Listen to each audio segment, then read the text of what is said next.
All right, let's rock and roll. Motion to return to public session? Move. But wait, you gotta wait. I move it in 30 seconds. I thought you were sitting there. All right, now it's moved. Second.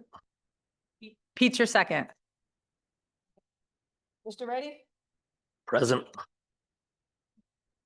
Present. No, yeah. Yes. Dr. Clore? Dr. Clore? Is she, we have her on virtual? I don't think she got Okay. back on. Mrs. Tasillo? Yes. Mr. Buckley? Yes. Mr. Lebechi? Yes. Mr. Kim? Yes. Mrs. Lopresti? She's not getting back on. Mr. No. Damari? Here. Thanks, Deb. As set forth in item G, opening statement on the agenda and board policy, the board welcomes public participation. There are two opportunities for the public to speak. The first is at the beginning of the meeting for agenda items only, and the second's at the end of the meeting for other items. Please state your name and address when making a public statement. Please rise for the flag salute. Pledge allegiance to the flag, United States of America, to the republic, which stands one nation, under God, indivisible, with liberty and justice for all.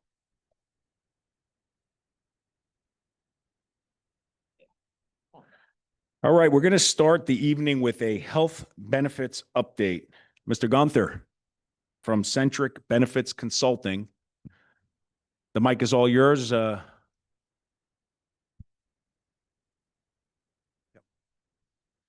so as you stated, my name is Ed Gunther with Centric Benefits Consulting. We've been your employee benefits broker since August, or yeah, I think it was in August. So not the whole year. So my job tonight is to bring you up to date on what the situation is with your medical program.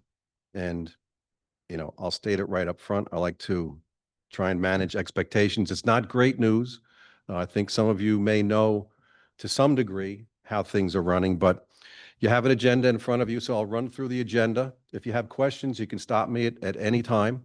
I'd like it to be open as much as possible, free exchange of information. So we start February of last year, February 1st of 2025. You left the state plan, this SEHBP. I'll use the state plan, it's just shorter to say. You left the state plan and you moved to Aetna. At that time, Aetna gave you a very competitive proposal, which was about 5% below the state plan rates. We were not your broker at that time, so I'm not privy to all of the details that went into that. But one thing I do know is that no other carriers issued you quotes, which was a little bit strange to me. So Debbie gave me your information from last year, all of your claim data that you had from the state plan. And when I did my own analysis of that, your loss ratio at that time was over 100%, meaning the claims were exceeding the premiums. So it was a little bit odd that Aetna gave you a great quote, which was a great quote. I mean, your rates were lower than the state plans for this past year. Unfortunately, your claim experience got significantly worse with Aetna from where you were in the state plan. And we'll get into that next point, item number 2. So from February of last year, the latest data we have from Aetna is through July. So up to August 1st, 6 months. 6 months of data. You've paid Aetna roughly $6.3 million in premium. They've paid out roughly $8.7 million in claims.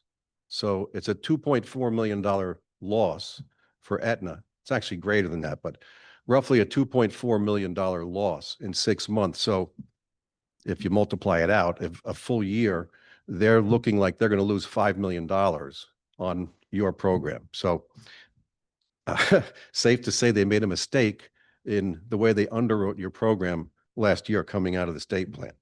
Just to give you some perspective too, a loss ratio, when underwriters look at a group, they compare premium to claims and develop a loss ratio. A target loss ratio that underwriters look for is 85%. Your loss ratio right now through only 6 months is just under 140%. So not great. And your most recent 3 months are listed here. July was 162%. June was 151%, and May was 179%. So just tremendous usage in your program. And the third bullet there, You have 133 individual claims that exceed $10,000. 12 of those claims are between $100,000 and $200,000. And 3 of those claims are between $250,000 and $500,000. And again, this is only in 6 months. If that would be a bad picture if it was a full year. That's only 6 months. So this data is only halfway through the first year with Aetna. So when we got on board as your broker, and once we analyzed your experience and saw really how difficult it was, I can tell you honestly, I've been doing this for 44 years. I've never seen a group with loss ratios like this. Never. It's truly remarkable that your claims are where they are. So the task at hand was to try to see if we could get Aetna to issue you some type of a reasonable renewal for February 1 of 26. So we started working with them right away. We actually got them to commit to give us your renewal very early. Insurance carriers are only obligated to give you renewals 60 days in advance of the renewal for medical care. We were able to get to have them commit to give us the renewal in October. Granted, it was very late in October, but it was still in October. We also were able to convince them to give us 2 options. They don't like doing renewals for less than a 12-month guarantee. We got them to give us a 5-month guarantee, which would take you to July, get you to your fiscal year, and then your renewals would line up with your fiscal year. Unfortunately, the best that we could get them to offer, you could see, is a 5-month renewal for basically a 62% increase in premium, or a 12-month renewal for a 64% increase in premium. Now, to give you some perspective on that, your current monthly premium is a touch over $1 million. So a 63% increase is going to bring it up to right around $1.7 million. Your claims have been running $1.7 million or higher each month. So even with that type of a tremendous rate increase, the premium would still just barely be covering the claims. So I know it's incredible to think that this is a fair renewal, but from an underwriting perspective, from Aetna's perspective, that's a very fair renewal. That's just them trying to break even, Correct. almost, right? At least for the 5 months, at least trying to break even based on the current usage. Correct. And we were hopeful, we were disappointed that the 5-month renewal was only 2 points lower than the 12-month renewal. But, when you look at the numbers, I understand what they're trying to do. They're trying to, cut their losses. Our philosophy was, if we could get you to July, if the experience has to get better, right? With a 63% rate increase, the premium's going way up. So the loss ratio is going to come way down.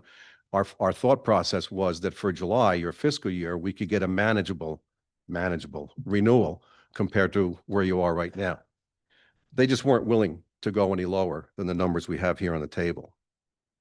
One thing they did, the third bullet under the Aetna renewal, they just gave us this information yesterday. They're agreeable to reducing the February premium. So if you renew with them either on a 5-month or a 12-month basis, for February, they were agreeable to reducing the premium by $100,000.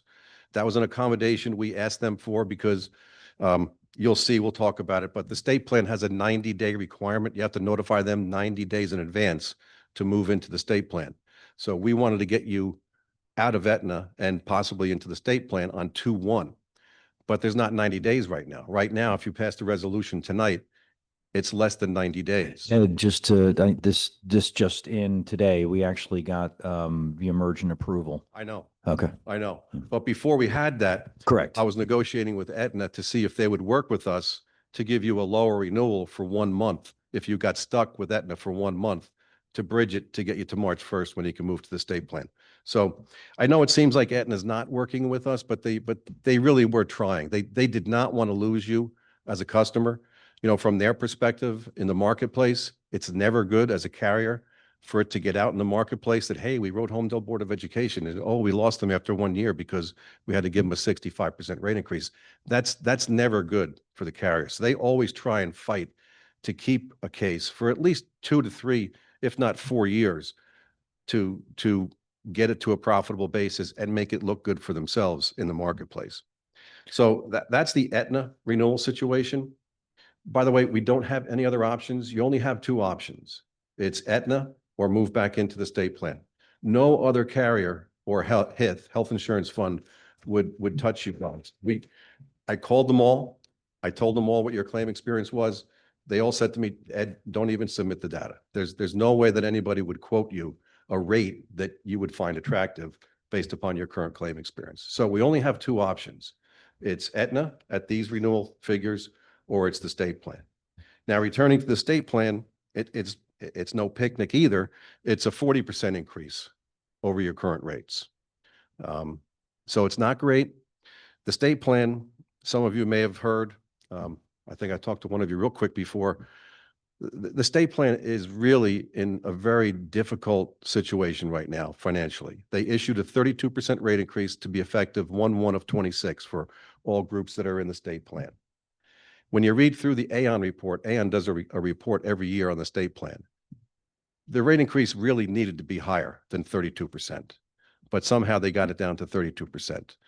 The state plan has reserves. They're supposed to have 3 to 4 months of reserves on hand. In the Aon report, they only have like a half a month of reserves. So the state plan is no great savior at this point in time.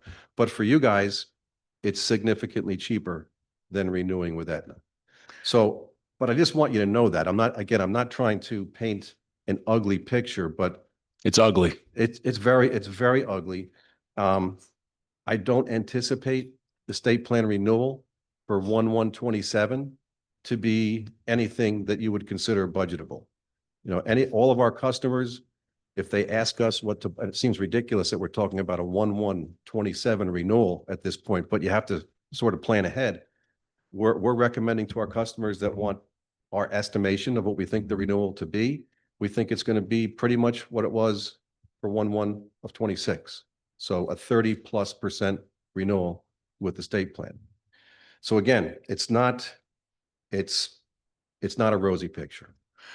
So we moved to Aetna because this has been a problem. We've been talking about the benefits expenditures Right. skyrocketing and crushing districts throughout the state. Yep. So for the schools that you support, are you seeing claims data increases at this level anywhere else, or are we anomaly here? No, I know we're the worst, but is there anybody like, I mean, we have 300 plus staff members on benefits. you have 380 people. And nobody even close to the claims that we've had. We don't have any customers that have loss ratios of 140% or more.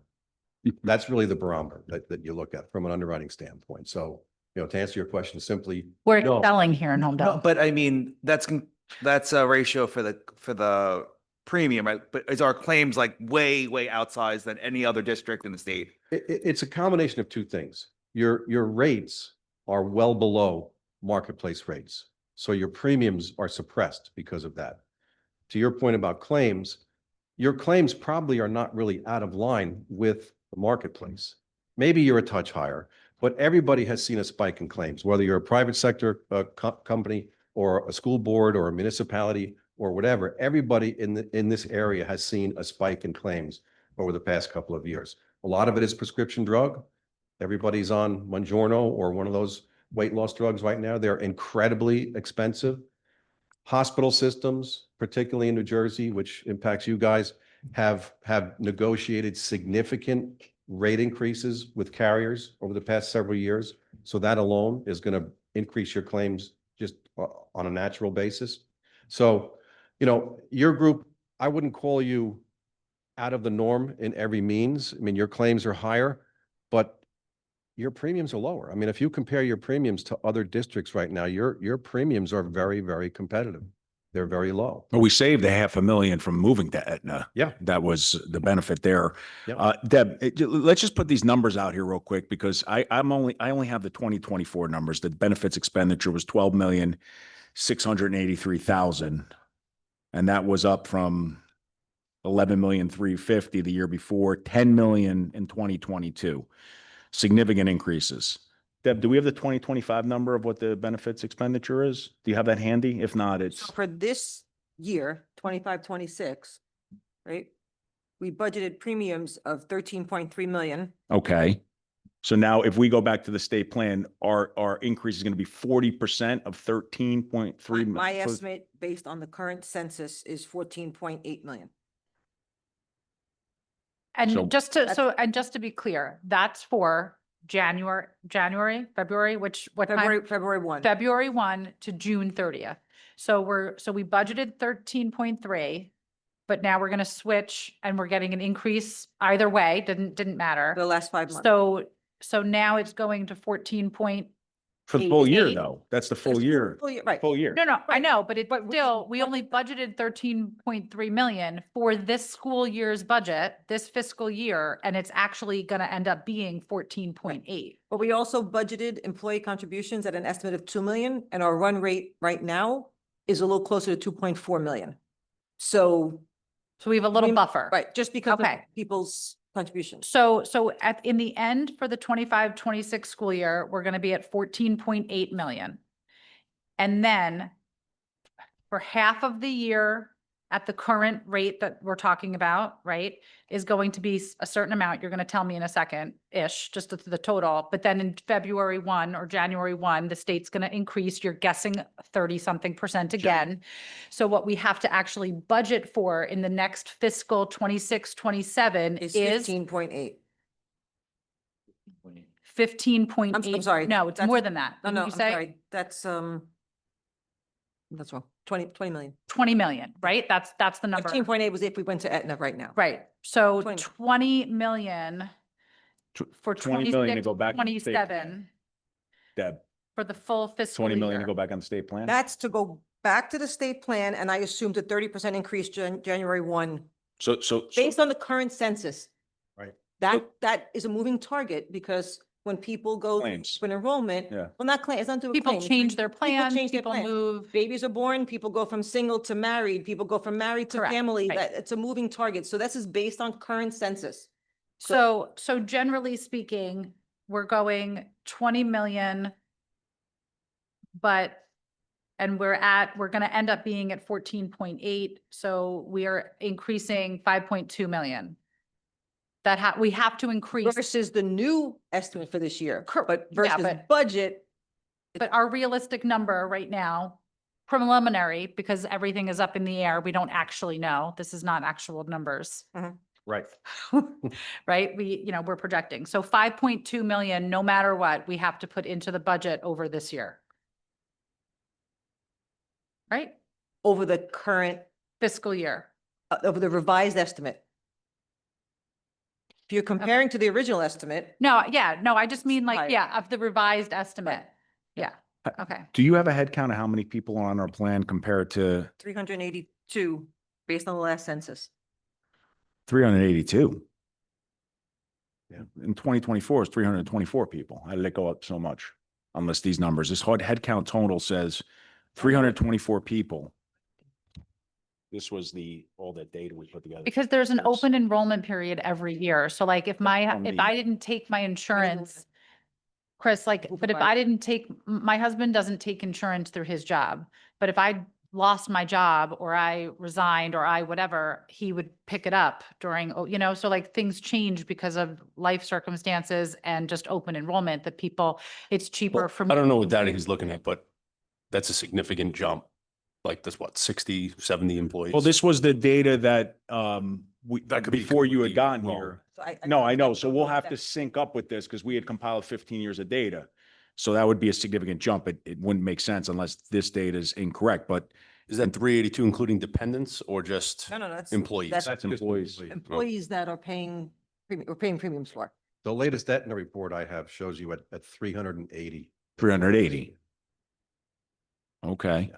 So I'd like to get I'd like to confirm these numbers because the head count's been down 17 people overall in the last 2-3 years. So there's no, but, and then I would also like to confirm because in 2022, our benefits expenditure was $10 million, 52,000. 4 years later, we're at 20 million. Don't forget, and I don't know which necessarily what year you're looking at, but remember that there were 2 years where this district passed actually a 0% and a minus, a less than 0% budget, and it coincided with the start of the state plan when those rates were abnormally low. The state plan had 2 years of slight rate decreases. You know what It's years those were? 18, 19, 19, 20, maybe? Yeah, they're making up for it now.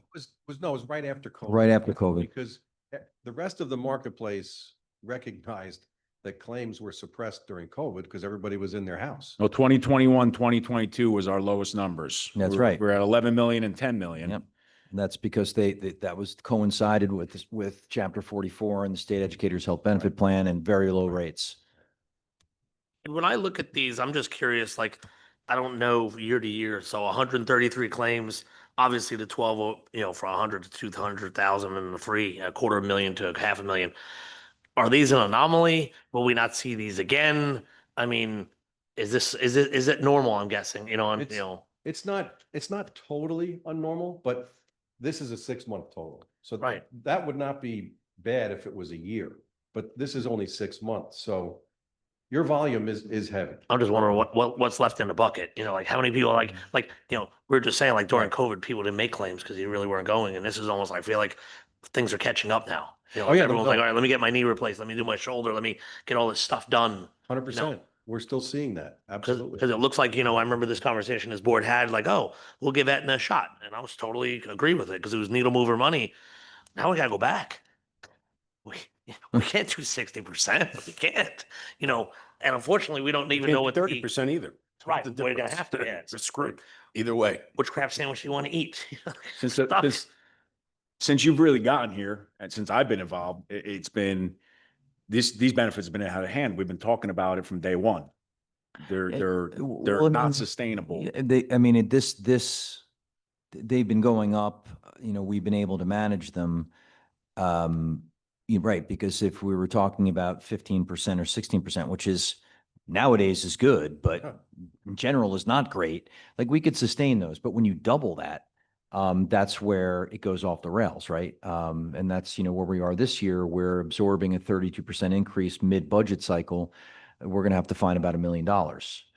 If we went to Aetna, we'd have to find over $2 million. Are we allowed to share this publicly? Because this is, this is information. doing that right we now. Couldn't see. Can I doing that ask right a now. question? but Just no for one listens. clarification, That's true. Hold Can I on, ask a hold on, question? hold on. This presentation Sarika, clipped and go shared. for it. yeah, just to clarify, again, for myself and for public, I guess too. So our claims are not abnormally high, you said, they're comparable to other districts. That's what you said, correct?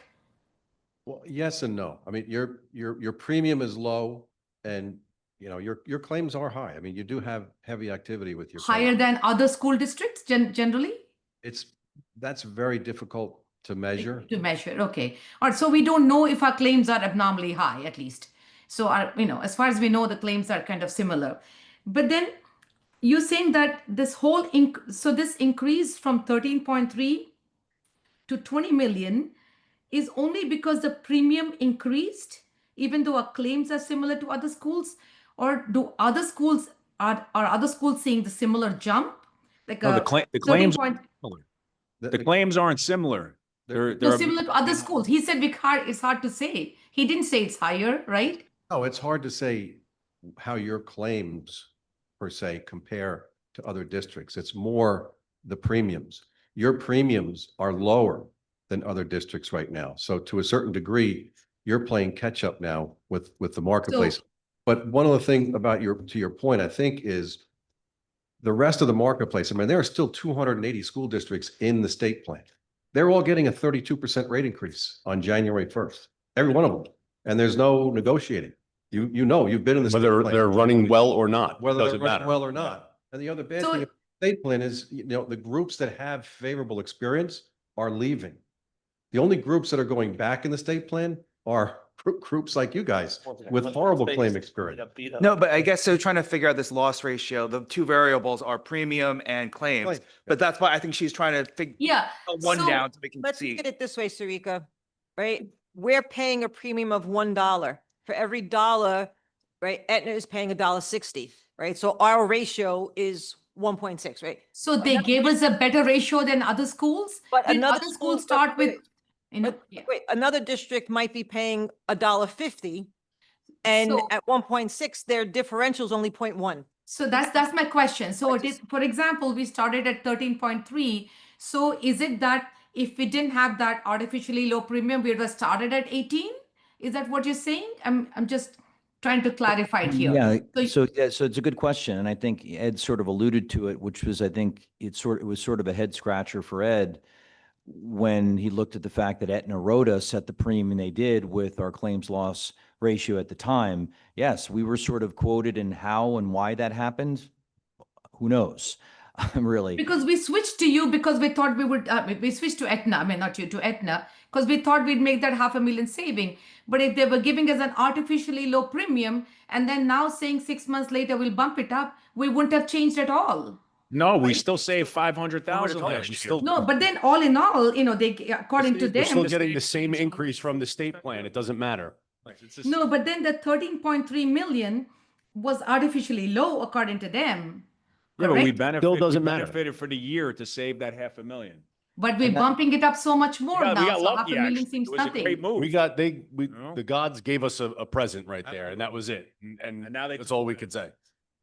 No, I'm just wondering. I mean, not that obviously we did what we thought was right. We saved 500,000, but now we adding a few more millions. it But that seems was, to me. it's, the claims were happening anyway. Because here's the thing, if we It would have had gone up deci- anyway.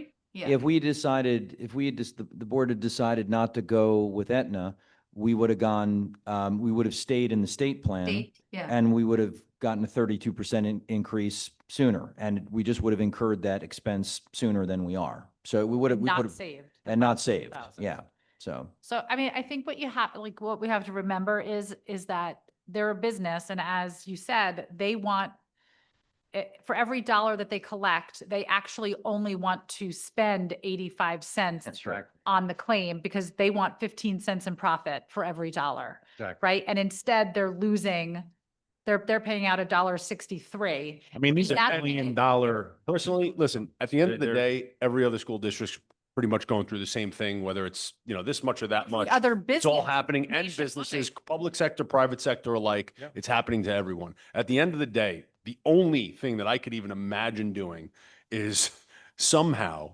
getting people in here that can create a new culture of people that think differently about how they manage their own healthcare.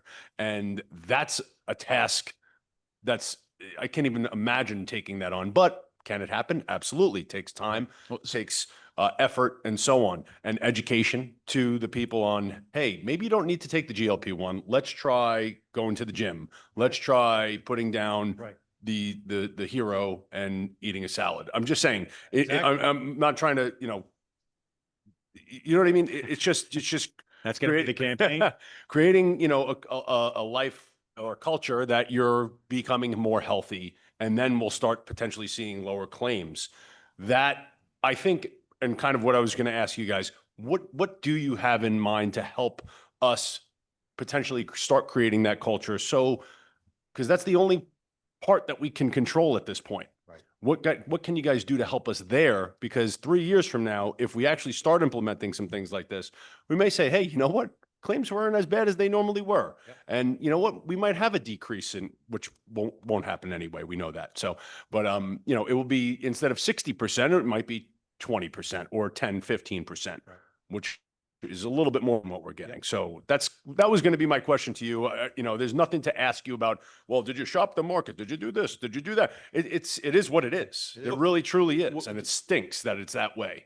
And there's obviously more other things that need to be changed within the government and the way that, these benefits are being offered, especially in the public sector, because it's going to bankrupt most schools Yep. in the entire state. It's going to be a radical change. But what were the premium increases with the state plan over the recent years? Like this year, it's going to be 30. 32. Last year, I think, was 14. Yeah. And then the 2 years prior to that were when they had the reductions, two slight Okay. premium reductions. And then one To of get those years- everybody in, everybody Right. gets in. And one of those years, they also gave a 1 month premium holiday, which is essentially an 8% reduction in premium. Yeah. So when you factor in back-to-back rate decreases and a 1 month premium holiday, the state plan is totally underfunded. I mean, if they had just gone with It could be a 5% rate 50% increase next year. if they went with 5% increase instead of two back-to-back 2% decreases, and if they didn't do the premium holiday, that's an additional 15%. So instead of looking at a 32% rate increase this year, it would be a 17% rate increase, something significantly more manageable. We all knew when they did that it was a mistake. The commercial carriers all recognized when COVID hit that everybody's claims were suppressed because everybody was home. The state plan took that, their claims went way down too. And they took that and got aggressive and reduced premiums and gave premiums back with the holiday. So it boomeranged back on them. And now we're all faced with it. But So, your question. yes, thank you. So I have two quick ideas, and we talked about it when you guys, the night that you guys hired us after we left. One idea is a wellness program, which we've been working on, and we have ideas and we have quotes on the wellness program. We haven't done anything with it yet because we didn't know what carrier you were going to be with. So it's significantly different if you're in the state plan or if you're with Aetna. If you're with Aetna, Aetna as a commercial carrier has tremendous capabilities for wellness programs that wouldn't cost you anything. So we could tap into their capabilities and help you develop a wellness program for the district, and we would help you manage it. You're going to the state plan. The state plan has some capabilities as well, not as many. So you may want to consider hiring an outside vendor, but it's going to cost money. I mean, the quote that we have, it's $2.39 per employee per month to institute their wellness program. This company is Advanta, and they provide the wellness program for the biggest HIF, health insurance fund in New Jersey, and there are over 100 school districts in that fund. So we have ideas on what to do with wellness, but you know, I don't want to give you, again, false expectations. A great wellness program is not going to take your loss ratio from 140% down to 85%. I mean, it may over time. How about this? Would it be out of the question, considering once the numbers are finalized, to ask the fund if they would reduce our premiums by the cost of that wellness program, at least to start heading us in the right direction? So we were going to spend the money anyway. Maybe they could take that premium. It's not going to be that much out of that pool and say, hey, we want to aggressively start teaching people how to live a better lifestyle so we don't have as much claims moving forward to help you. Would they even consider something of that nature? No. Okay. I mean, it's a great question, but the state plan is one size fits all. Everybody gets the same benefits, the same rates. There's no negotiating renewals. There's no negotiating. There's no compromising on anything. To be honest with you. With Aetna, we might have been able to. With do Aetna, that. yes. Yeah, not with the state. With a commercial Yeah. carrier, everything's negotiable. Honestly, I found it to be a near miracle. Debbie can tell you, when the state plan agreed to give you a financial hardship and waive the 90-day requirement to come into the state plan. Well, at this point, they're desperate to bring Bruce back in, so that's why they said yes. But the second part, to answer your question, is the most difficult part for school boards. You have collectively bargained benefits, which you have to provide. The benefits are ridiculous. I mean, have you looked at the benefits? It's $10 copays, $15 copays, $20 I mean, it's crazy to go to a doctor nowadays with a $10 bill and you're covered. So that's another reason why your claims are skyrocketing. And again, it's not just Holmdel, it's the whole state, because everybody's locked into benefits of the same level. But if you could negotiate like in the private sector, if you compared your monthly rates to a private sector company that has an HSA in play with a $2,000 deductible, their rates and premiums are significantly lower because the benefits are significantly different. So to answer your questions specifically, it's going to take aggressive negotiating to get the teachers to agree to significantly different benefits, which has not been very successful across the board in the state of New Jersey. I mean, I've been preaching HSAs for years, but the NJEA is dead set against them, which I don't, for the life of me, understand. Because if most people are generally healthy throughout the course of their life. Not everybody is going to the hospital and having major surgeries. Most people, they get the flu, they get colds, they sprain their ankle. They're generally healthy. So if you're in an HSA and if your employer is putting money into your savings account, and you as an employee can put money into the savings account on a pre-tax basis, over the course of a 40-year career, you're going to have millions of dollars in your account. So I don't understand why it's not more popular than it is, but that would go a long way to controlling costs. So getting to the negotiating with the teachers on that, what about Chapter 44? Our attorneys telling us that they're entitled to select what they want. So why would they Yeah, negotiate? we could tap into that and try and negotiate that with the union. When is your contract up? Huh, We're in, we're We're in negotiating negotiation now, impasse. Scott or Deb, do you know, do we offer our teachers or our employees, right, or the union to? I'm sorry, do what we was give that, them a Pete? financial incentive to waive out? to basically not take benefits, like what Kim was saying before? I was like, I'm just curious, how many do it? They're off know, a waiver. Yeah, I mean, because it'd be Yeah, but great to.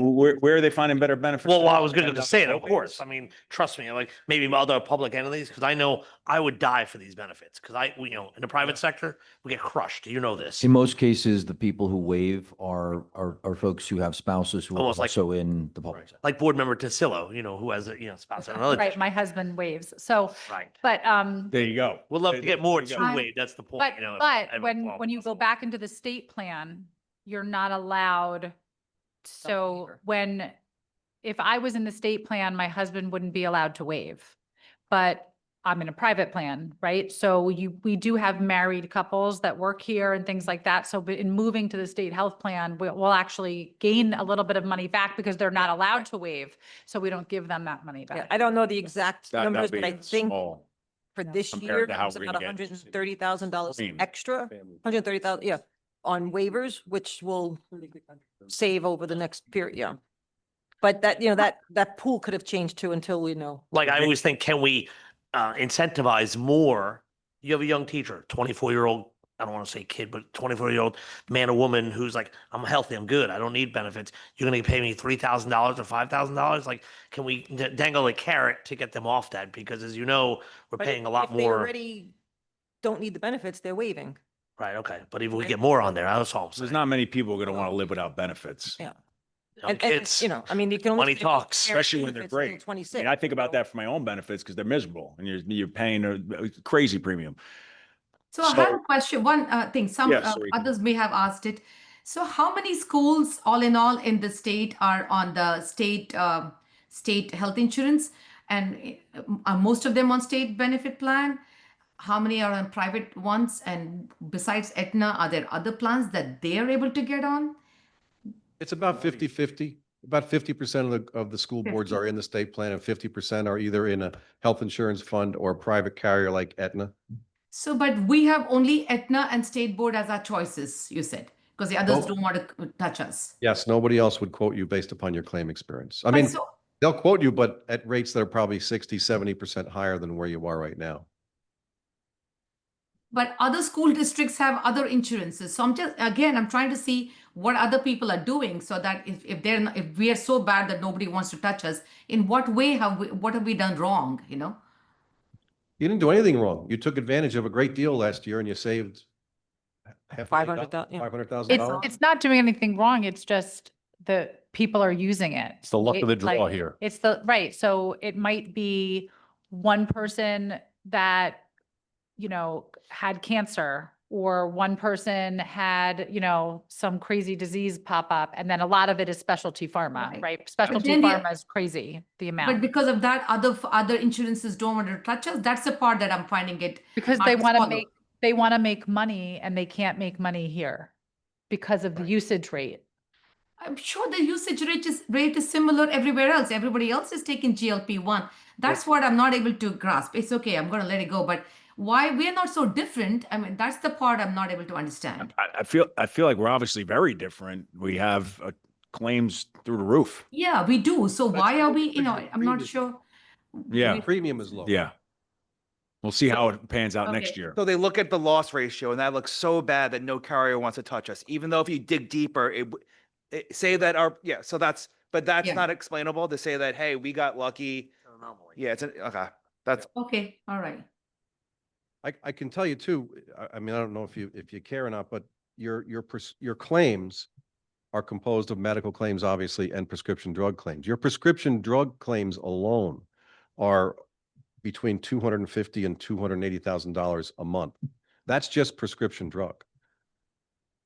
But that's not unusual. That's the marketplace. The marketplace now, prescription drug claims have skyrocketed.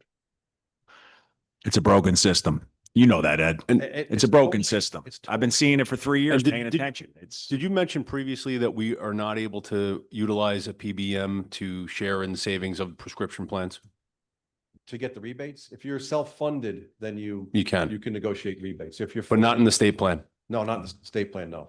No. And even if you're fully insured, like you were with Aetna, Aetna will not identify or return the rebates.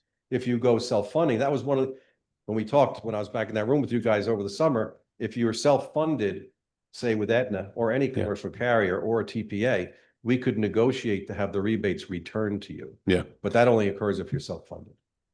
So let's say we're, just for argument's sake, we're spending $1 million on health insurance, but our claims are 1.4, that means that they're out 400,000, but they're probably getting another 400,000 on Yeah. top of the rebates. So they're actually kind of whole, but they don't look at it that way. And It's a that lot would be of the money. beauty. Yeah.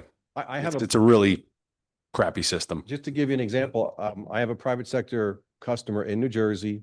They have about 750 employees. And they're self-insured with Cigna. And the rebates that they got back this year are close to $500,000. It's a lot of money. Now, we're, Want me to motor through the rest of this? can we go self-insured? I don't know how much more we can take, Ed. Can we go self-insured, like, let's say just for dental? Well, I know, but it's something. It's like a start. You could, we could, Like, I'm just You're- asking, like, it's a start to like see, is it like, maybe it's not a lot of money in the end, but it really won't change your overall dental spend all that much because dental is mostly all claims, the admin, like I said, the medical, they want a loss ratio of 85%. For dental, the admin costs are not nearly as great, so it's more like a 92%. You're not going to change your claims if you go self-funded. The claims are going to be what they're going to be. But we could definitely look into self-funding the dental, but it won't be any magic pill. Now, can you tell us you said if you recommended something with the HSA, a different plan, can you kind of give us a proposal as to how much it might save? Well, yes, if you were with Aetna, you can't do it if Oh, you're in the okay. state plan. The state plan doesn't offer it. All right, let's let Ed finish All the right, then. presentation. Okay. So if you go to point 5, we've discussed some of this, so I'll go through it quickly.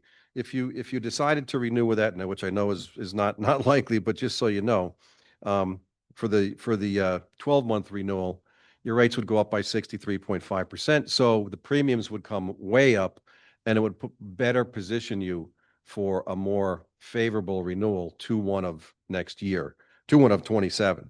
If you did the 5-month renewal, and Debbie knows we were really trying to get a reasonable 5-month renewal from Aetna. And I just want to thank Ed because at one point they also offered to Aetna to reduce their commission extremely low in order to get us a more favorable rate. So, that was appreciated, No, but it didn't work. no, we tried everything. I don't expect you guys to pay us, when you're in the state plan. So that's not an issue. The state plan does not pay commission. The state plan doesn't recognize brokers. I mean, I happen to know people in the state plan and I have a good relationship with them. So we'll still be able to work with you when you roll it out. We'll be there. We'll coordinate the meetings and everything with the state plan people, but they do not recognize brokers, so they don't pay any commission. And I would not ask you guys to pay us a fee based upon the financial situation that you're looking at. We get paid commission on your dental, and that'll be enough for us to continue to work with you. What a system. I ain't recognized you. You don't even exist. I don't see you.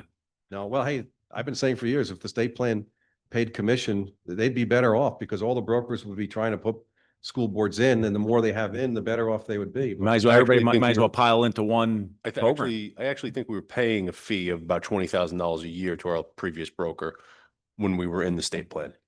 30,000. Ooh, Yeah. I think we got to you- call yeah, them back. So thank you for that, I Ed. think you were. No. How many years do they owe us?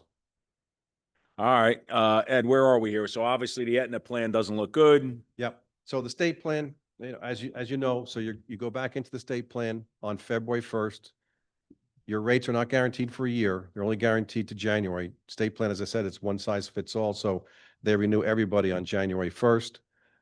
Again, just beware that renewal probably will not be pretty.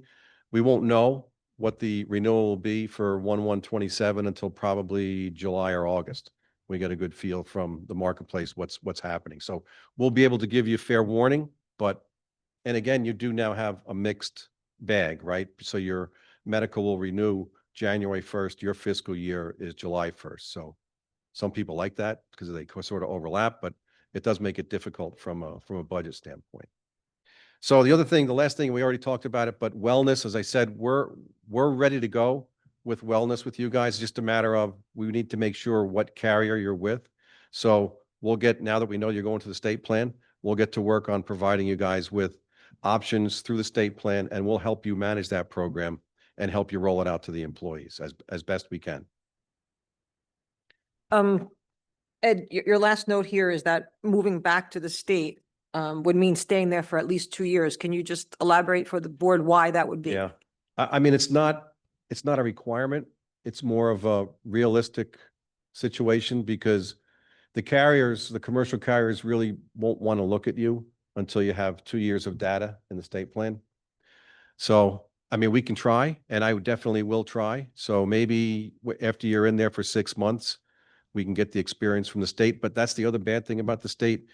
You get claim experience once every 12 months at no cost. You can get it whenever you want, but it's $2,000. So it's not a big number, but you know, I would recommend if you're in the state plan, say next August, if you can, spend the $2,000, buy the reports. We'll see what your claims look like. If by some miracle they flattened out and it's more favorable, then maybe we can get you out of the state plan back with Aetna or Cigna or one of the other carriers, or maybe even one of the health insurance funds. Like I said, I wish I had better news for you guys. It's just Tough job for you tonight, Ed. we've been doing this a lot. But thank you for your time. Thanks for coming Do by. you have any more questions? Any more questions for Ed? No, I appreciate what you guys have done. All right. Thank you. Thank you. We All right. appreciate your business. Thank you. We'll get it Thank- straightened out. Thanks, Ed. So this has got to be the most deflating night of my experience here. And this is just to watch administration and staff kind of navigate these waters for the last 3 years. We've been talking about this from day one, and this has just escalated to such an extravagant, you know, school district's going to look radically different to maintain this, unfortunately. And you guys have done such a great job on the rise. So it's definitely disappointing. So can I ask a question? So we budgeted 3.3. And it's actually going to be 14.8. So that's 1.5 million, but we've collected a little bit more in contribution. So we need about $1 million in this year's budget. Where are we getting that from? So I've identified 100,000 already because I over budgeted on our pension for our PERS Great. estimate. So that's 100,000. So I really need like 900,000. Okay. Courtesy busing? Well, no, that's this fiscal year. We've already started. We're already in this year. Mid-year, Already right? implemented a budget freeze on discretionary spending, so we're Okay. scrutinizing purchase orders, and they have come down, the number of purchase orders coming across my desk. So we're turning every stone. Let's go over the new numbers. What are the new deficits and for what year? Like, just No, let's, I'm just trying to get us to the end of this fiscal year, June 30th. So we need to find $900,000 is what she's saying. I would ask, and this is relatively new news for the business administrator and me, so I would just ask, if we could we'll take a give us an moment. opportunity to, you know, to go to the drawing board and, you know, and be prepared, whether initially through a budget and finance committee meeting or in public to share exactly how we intend to do that. We'll obviously have to do it and figure out a way to do it. And we will. All right, so we could pick that back up next week. We'll have updated numbers. There'll be a lot to talk about, I guess. We'll have some additional information, whether or not we'll be prepared to tell you exactly how we're going to find that $900,000 within a week's time. I'm not entirely. You know, also waiting for our audit of the 24-25 school year to see how we did. And if hopefully we've added to our fund balance and we look a little healthier going into the 25-26 financial year, which would, you know that we're not deteriorating any further, but I don't have those numbers yet. When does the audit conclude typically, Deb? They are waiting on the federal government to finalize the single audit compliance guidelines in order to finalize it, but they are still reviewing the draft, so I haven't seen a draft yet. But typically between December and January, Okay, thank you. so soon.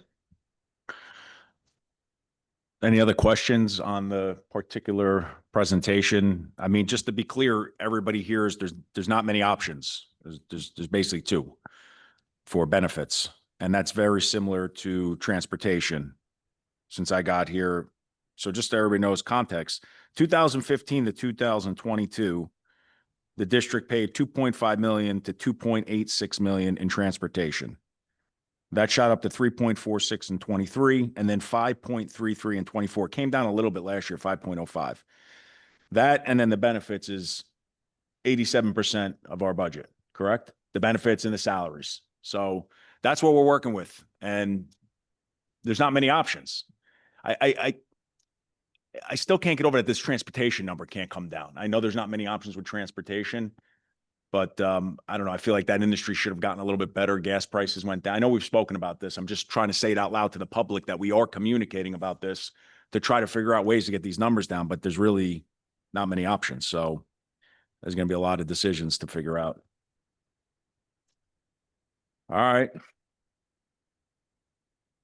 I guess we'll move on. Questions or comments from the public on action items only? So you got the action item that you're gonna.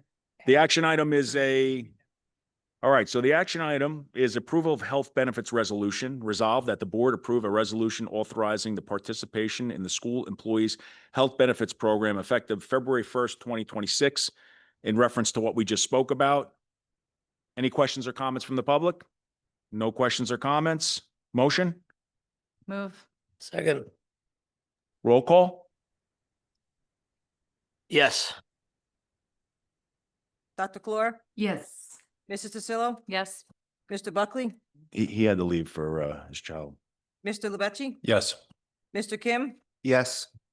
and Mr. Damari. Yes, thank you. Thank you. All right, I don't, any BOE liaison reports, Kim, CPAC? CPAC just met on yesterday, Tuesday. It's a very long week.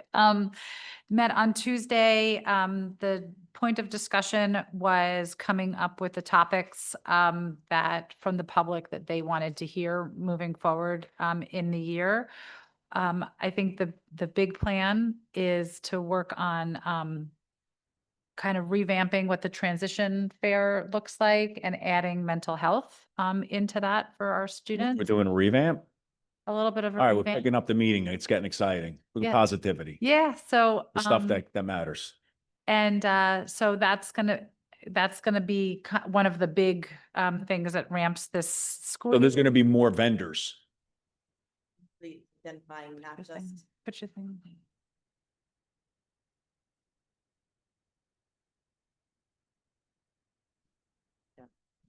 identifying more of just not just transition, especially for students at 14 to 21, but really looking at transition across the board. So college readiness and also mental health. So it's kind of a three-prong approach.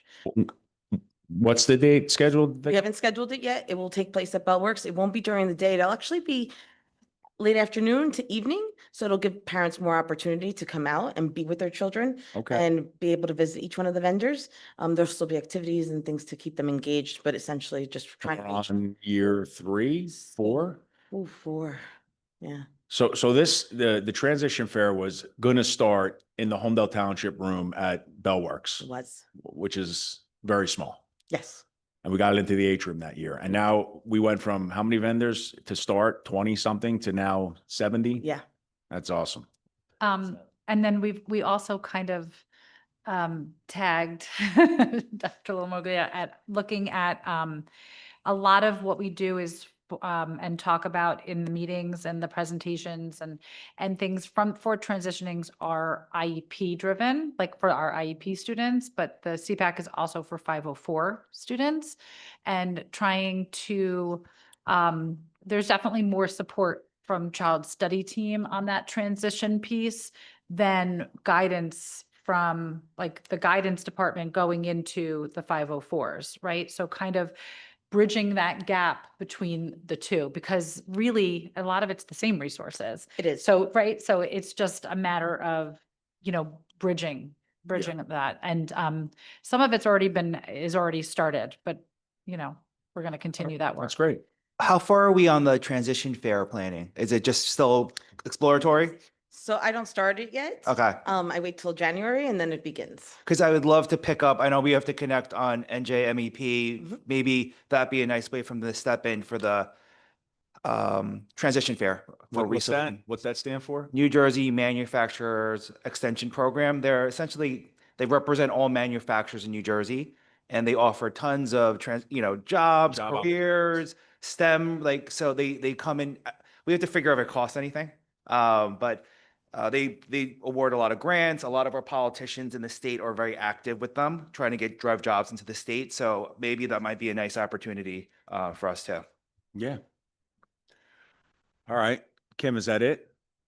You need something? That's it. Does she need something? No, so Mr. Tuma's here doing movie night. She's bringing me dinner. You only bringing one slice? How's the movie night going? Wow. We got to watch you eat that right now? I'll take it home, but this is my dinner. He's got a lot of kids up there, I know. Yeah. Yeah. It's So, always a good event. Ray, do you have a BOE liaison report for the rec committee? That never happened. Never Got happened. Canceled. Rec Yeah. committee got canceled.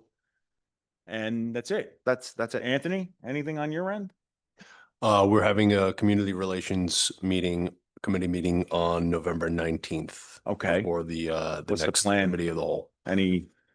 particular- Actually, we're gonna be going over a pretty awesome endeavor to redo the entire high school gym, Weight weight room, Okay. gym. Donations. Yes, gym is not the Donation. correct Be clear. terminology there. Do that all. Be clear. Jim, all- Yes, please. all donation warranted expense, and it will not be coming from any coffers of the school district, Okay. but through the families that obviously want to help. And we'll give you some more information when that Bump these kids up. Yeah, got to get big. With less claims. And just to say, we have a CNI next week on the 18th, is our CNI meeting. What's the agenda for that? We're going to be talking about, as per Miss Lopresti, we're going to be talking about textbooks versus digital textbooks, meaning hard copy textbooks versus digital. And I don't know, is there anything in particular other than that, Mr. Howard? I'm going to be talking about, he doesn't know it yet. I meant to send it to you today and I forgot. I would like to talk about executive functioning rubrics in the lower grades. But you don't know that yet, but that's one thing. But anything? So can I pretend like I didn't hear that then? Yes, I'll send you, because I'm going to send you an email. We're supposed to also have Alicia Colleen talk about the dual enrollment Oh, program. the dual enrollment numbers. And We have those tonight. Dr. Giannakis is also coming to talk about the TEAMS, TEEMS program. I don't know what that acronym stands for, but That's your overview. yeah, her along with Mrs. Rubel, they're coming to explain it. And I'll put that information in these departmental updates, things. Yeah, and we'll have an agenda before the meeting. So Yeah. that's all good. Thank you. So I just want to put it out there, since, I don't know, this is one of the last times I talk about CNI, and we are going to go over to dual enrollment tonight, but specifically, I'd mentioned before, with dual enrollment, if there's a way we can figure out to get some technology-based opportunities, it looks like it's math, language, some creative. I love the entrepreneur, but we got to get some technology, something technology-based here for kids who want to pursue. Art, I thought we had that through our, our upper level, and you don't have to answer this question, but it might be just something to circle back with Mrs. Colleen, like through our capstone engineering and architectural courses, that we had some dual enrollment through those courses. Yeah, we do. I can write something up and send that exactly what she has going on with that. Have we connected with Stevens Institute of Technology to see if they have any programs? Is that something we could check in with? I can ask Casey. And I mean, I would love to see Stevens on this list. Are these only like college credit or can they be like certifications too? Like if Stevens has like a cybersecurity or network administrator, can we do those things too to get them like? These are primarily just college credits. We do the area where we have the certifications tend to be in our health sciences program through Rutgers. Okay. Those students actually secure a low-level certificate that would enable them to go in and be like a lab tech and things of that nature. But I don't believe we currently have any other certification programs, but it's a good idea. And do we know are there any districts that are offering, that we're learning about, that are offering any sort of AI type classes in the curriculum? That we can, Not that I'm aware of, but I know Hasn't Mrs. happened yet. Colleen is Hasn't exploring happened that. Yep. But, and you just have to remember that it's also based on certification of current staff. yeah, Right? That we have to have the staff that have the correct that's right. qualifications that they could get, that they could teach the class that would be certified by that school. Okay. And don't honestly, since be- COVID, I Well, mean, who's this, gonna have this AI list is certification at this taken off. I mean, if we rewind 5 years ago, there's nothing on this list. So this is a great success. I so mean, this you know, was- for all the folks that have been working on it. Picked you know, up the last 2 Year. years. That's what I yeah. mean. I mean, No, this is that's year yeah. 2 of dual Yeah. enrollment. We've talked about it for a long time, but people putting it to action is great. I mean, this is, Yeah. and then you have all those students that are actually taking like, I don't know what you call it, like not seminars, but they're working like private work.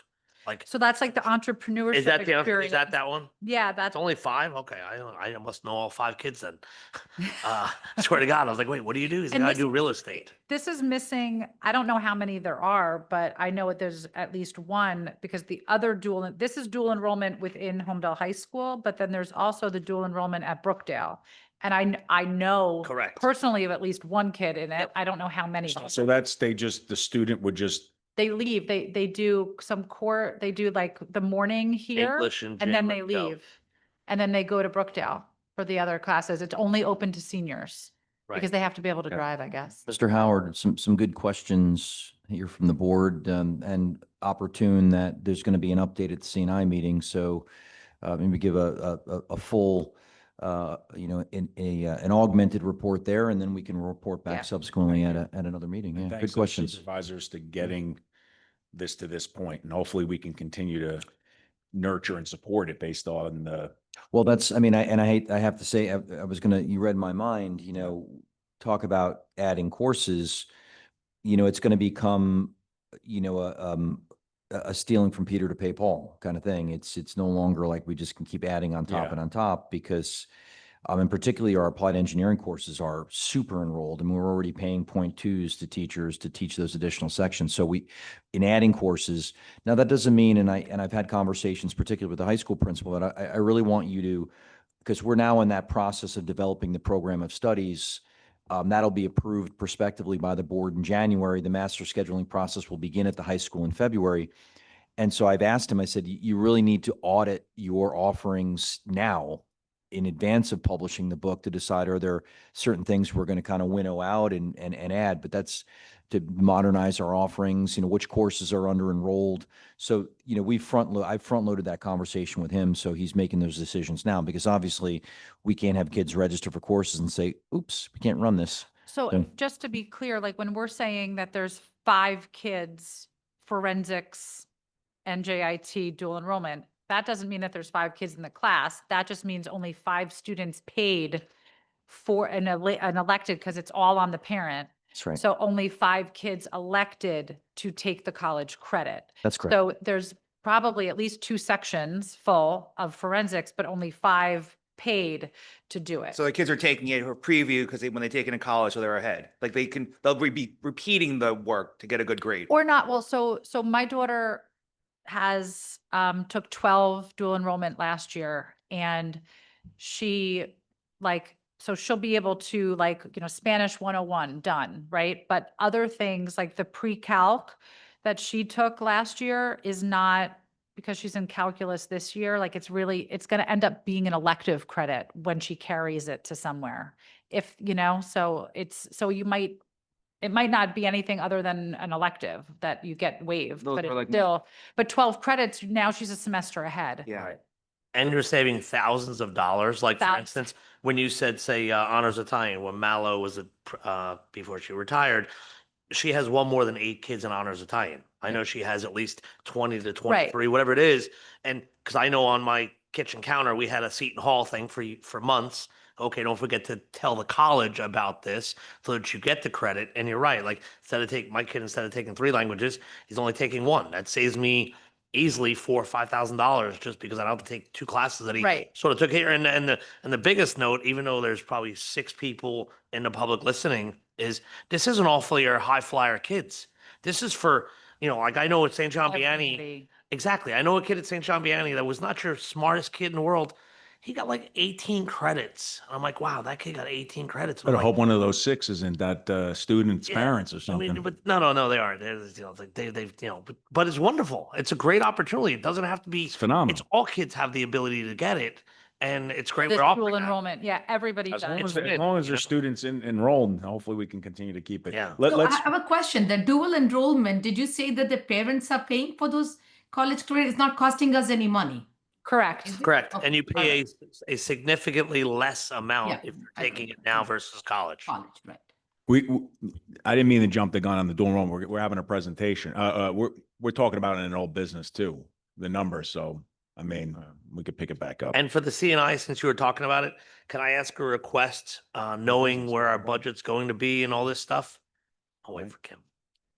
What's that, Pete? Can Kim put on your agenda for your CNI meeting? Can we get average class sizes? I only say this because I know For all come- grades. especially for the high school, or, a couple of years ago, we had a district goal of reducing class sizes down to 21, 20, whatever that number was, and we successfully accomplished that. In light of all our budget issues, I can see these class sizes start, it's like you're on a diet. We're falling off the diet. And I'd like to see a picture now so that 6 months from now and a year from now, we could see, wow, now we were at 22, now we're at 25, now we're at 27 or 28. Like we're bordering on like, Yeah. bust. Just so, the town, the community can see like, hey, we're trending in the wrong direction because we have no choice. So, and that's I'd also. real. When at the high school, when it has the program of studies and or even at the complex in general, right? Do we have, which I don't think it affects SATs as much, but what's the minimum requirement to run a class, right? Like, if somebody signs up for something and it's only 6 people, are we then not running the class? Right? Yeah, it's a good question. I think it's sort of, it's not an easy answer, right? It is and it isn't, right? It's because some of the class sizes, some of the courses that have small class sizes at times can be some of our upper level, our capstone courses, which are real draws, right? Like if we talk about maintaining programming that's going to continue to draw and retain some of our best and brightest from going to the VOTEX, those are the kinds of courses that are really appealing to them. So but if you're talking about and nothing against sociology, because I took it in high school as well, but like if we're not going to run a sociology class with 6 kids, but are we going to run a capstone engineering course with 6 kids? Well, that's something that we'll have to consider. I would say more than likely, yes, we would try and offer that course. But Pete, it's a great point, and you can rest assured that as we move forward in the budget development process, we can easily give you that because we're going to be looking at that ourselves. Because as we think about cutting full-time employment positions, FTEs, we're going to look at class size and can we reconcile, compressing a section and obviously that's information we'll share with the board. So we're going to be looking at that and we can obviously share that with you. Absolutely. I will tell you that on the secondary level in our core academic courses, they're not that small. When you look at our, your US 1s, your English 9s, they're not that small. Our elementary class size is still I would argue is still very competitive, particularly in the primary grades, but so we do have a little wiggle room there before I would say they become both somewhat unmanageable and also unpalatable to our constituents. But we only really have one more year of that. I think we can survive this year without major increases in class size, but These are perennial structural deficits. That's what's so frightening about this is, it's not you address it this year and then you're back to stasis. Like there is no stasis. And if, yeah, go ahead. No, the constituents need to acknowledge the reality of the situation that we've been telling them about for quite a while now and realize that, we're up against a wall here. But getting back to the class sizes, we always want to try to, to get into the class sizes, you want to take them down. But if you look at the results, right, the kids are over prepared for college. You hear that all the time. Academics is on the rise. So it may functionally be an issue with teachers and managing the class. Hopefully we don't get to that point. But you were saying they're not that small now, but the results are still great for the students. The students are doing phenomenal. Well, I mean, I always, the one data point, which I really like, and I've quoted it often, is we get third-party clearinghouse data, which is essentially that gives us the percentage of our students, our graduates who complete a 4-year degree in 4 years. And that number is, last I looked, and I haven't looked at the data in a year or so, that was 85%. So that's, I mean, not that we're setting our benchmark at the national average, but the national average is actually abysmal when you look at it for a 4-year graduation. It's under 40%. For students that enroll in a 4-year college and graduate in 4 years. So we're, so I always say that, we might have peaks and valleys along the K-12 continuum, in our achievement, but really what we're looking at is that end game. What do our graduates look like upon graduation from our high school and their success after high school? And I think that is a really powerful data point. Sure. Sarika? Yeah. In terms of coming back to consolidating, you were talking about course offerings. We talked about clubs earlier. Is it possible at all when we make a list of our clubs and try to consolidate it? Is it possible or legal for us to say certain clubs can be run if they're funded by the parents, if they pay, for the money that's needed to be run? I think that's something that they're going to, you all going to talk about going into next year if that's. Is it possible. something that can be Things done? that are in the contract are in the contract, unless an agreement gets made. So if they're in the contract, they're in the contract. I don't think there's anything illegal per se. And I mean, if we don't have the money and Kyle we're can cutting correct me some. if I'm wrong, there's nothing illegal per se about, kind of Parents paying pay for for- play, correct? Pay to play. Okay. Yeah, I mean, again, that'd be something you implement, but you can't eliminate necessarily programs that are contractually obligated to the union, if that makes sense. But pay to play to generate funds is a separate issue, how you're getting the money to pay those services that you've contractually agreed to. Does that make sense? Yes. Oh, okay. Yeah. All right. Not just for that particular club. You're saying, they can pay for just the schedule. I mean, theoretically, you could have pay to play for certain clubs, but not all of them. But again, those things that you're running, if you contractually agreed to pay an advisor a certain amount of money to run that club, you can't get around doing that by outsourcing it, so to speak, to a parent or someone else. Okay. All right. So just quick update with the township liaison. We're working to try to renew the SLEO contract, the security officers, by the end of the year for another 3-year agreement where they would fund that. Where are we at? 250, 300,000 about. So we'll get that done. And then, the boards and the committee will turn over next year and you can all pick it back up and, talk about courtesy busing or whatever else you all have in mind. So that's the update there. So at least we'll get the SLEOs done. And Yeah, thank you. Thank you. With the SLEOs too, say, we don't even know what the number is. They just take care of it for us, right? Even if the yeah, price but went up. it's in yeah. that range. It's Okay. in that range. So So historically, prior to a couple of years ago, you were splitting the cost, I believe 50-50. So you knew what the cost was then. But as of a amendment that I think it was 2 or 3 years ago, they've footed the full bill. So yes. yeah, this was the end of this was a 3-year agreement that expired. So okay, so who's doing the budget and finance? Because Allison had to go. Deb, do you want to just give some high level? Very high level, because we haven't managed our minutes, was just last night, the meeting. The major focus of the meeting last night was the health benefits and the impact on the budget. And the determination that we were going to bring that resolution to the board today. Other than that, we really talked about other issues that are facing the budget. such as the courtesy busing and SLEOs and things of that sort. So. Yeah. Well, thanks for that update. Yeah, I mean, budget team's going to be quite busy and the board overall, and there's a lot to figure out there. The deficit's obviously going up significantly. We don't have a firm number on that. We'll have it next week, right? I mean, All it's a work in Okay, we progress. still have to right? work Because some numbers. We have time, to build the budget. Okay. And, Okay. it's going to take a bit of time.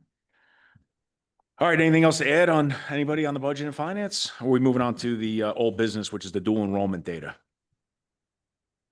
Which is available, everybody's got it available in Yeah, their. I mean, if the Yeah. board will allow, I mean, we sort of beat it around a little bit and we're gonna follow up at the CNI meeting and present back out subsequently. So board will allow, we'll move on, or is that okay? Yeah. Okay. Yeah, very good. All right.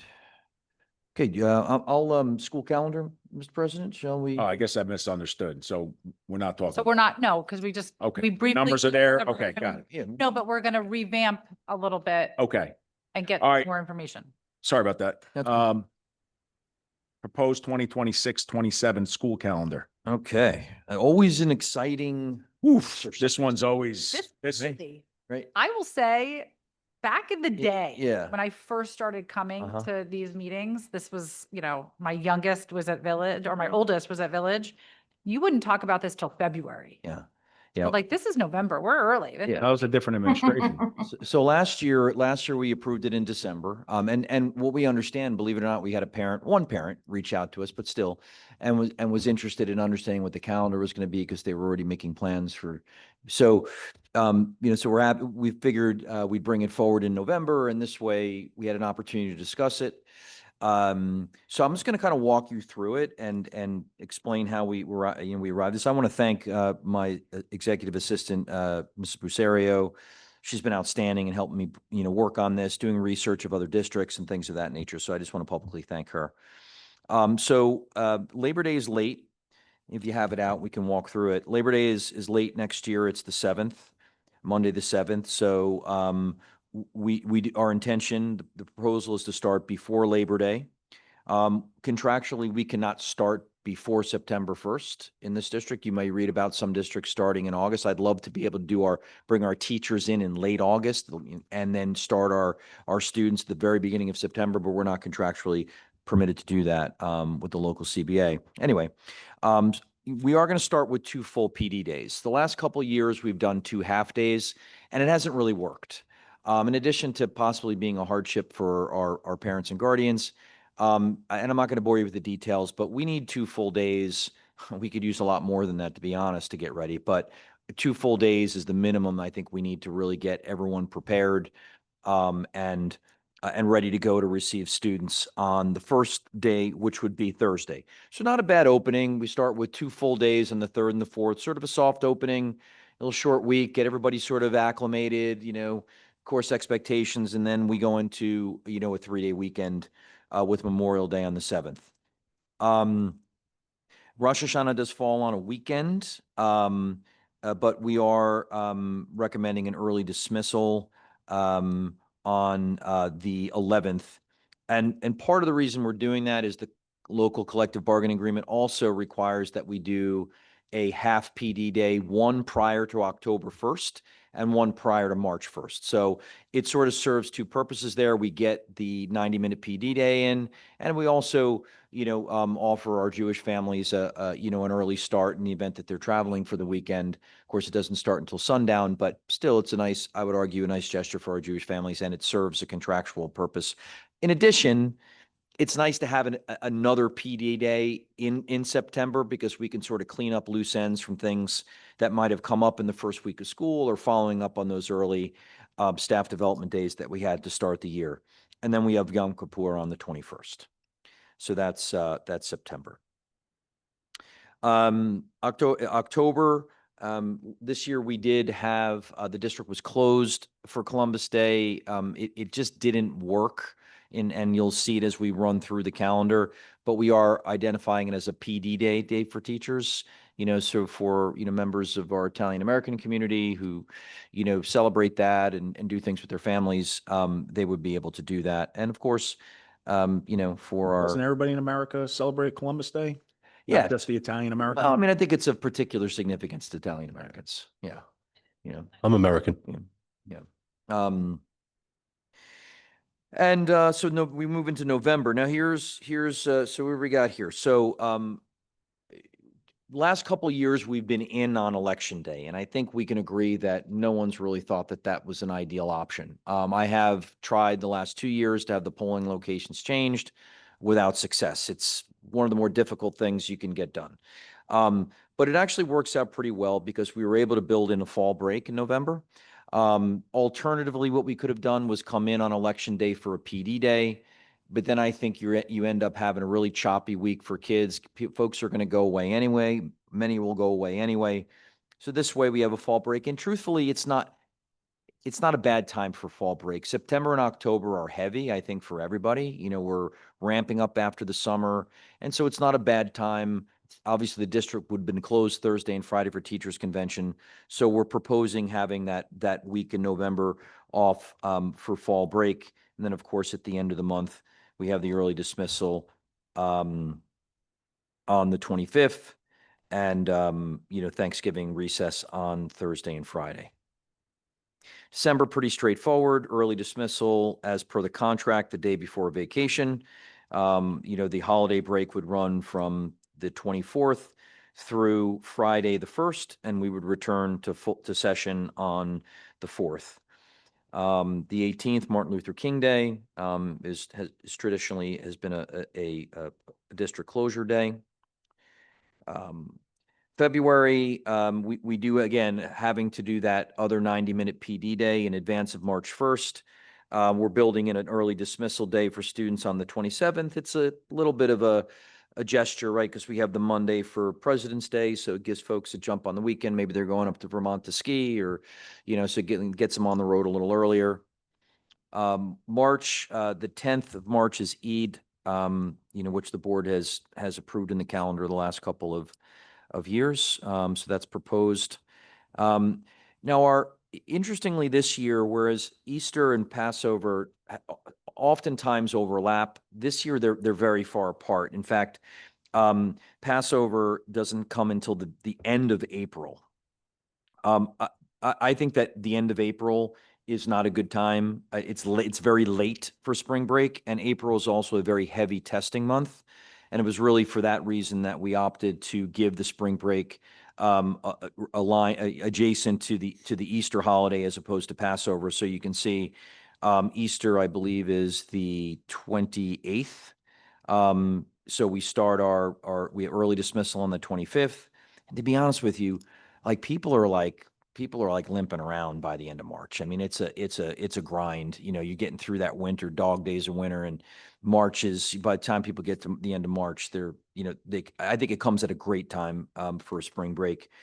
But what we've done for Passover is the 23rd, because I think Passover starts on the 23rd. So we've given an early dismissal on the 22nd. And then so the 23rd, 24th, and 25th. So really 3.5 days of the Passover holiday, our Jewish families will have, will be free of school. And so we thought that was a fair compromise in balancing those two holidays and the associated days off. May, we have an early dismissal on my birthday. Specifically no, I'm kidding. It's not for my birthday. We do early dismissals per contract before a long weekend, and then the 31st is Memorial Day.